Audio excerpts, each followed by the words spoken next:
همه رفتند تا زمستان شد، خنده ها مردند،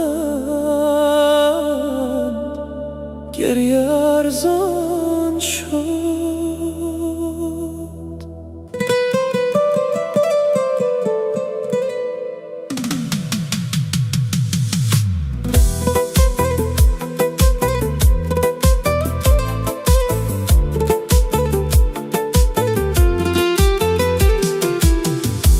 همه رفتن تا زمستان شد، خنده ها مردن، گریه ارزان شد. کو جوانی آرزوها کو، رفته از یاد، یادی از ما کو.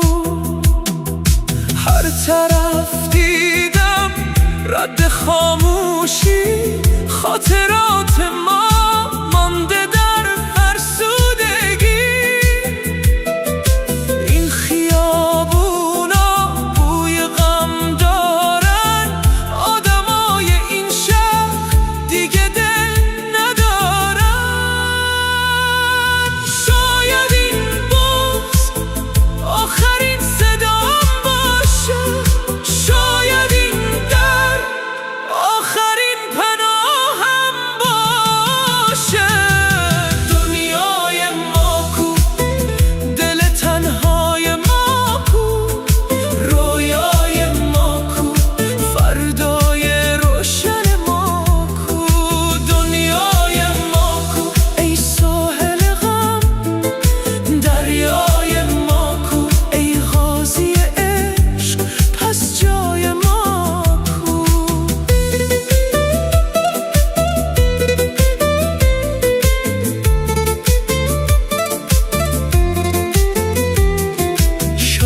این بغض آخرم باشد، آخرین غم در سرم باشد.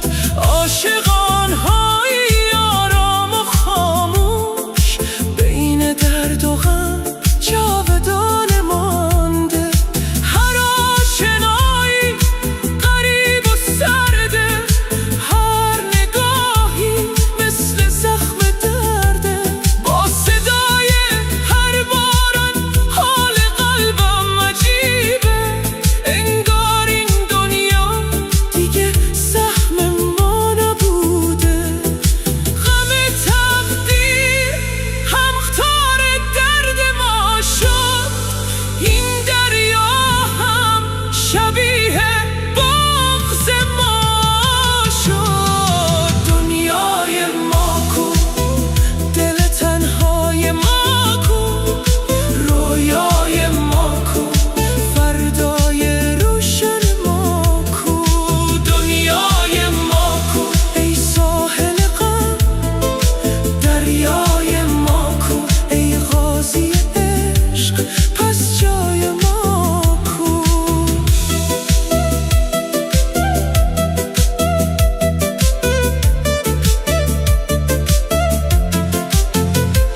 تنهای ما کو، رویای ما کو، فردای روشن ما کو. دنیای ما کو، ای ساحل غم، دریای ما کو، ای قاضی عشق، پس جای ما کو. همه رفتن تا زمستان شد. دنیای ما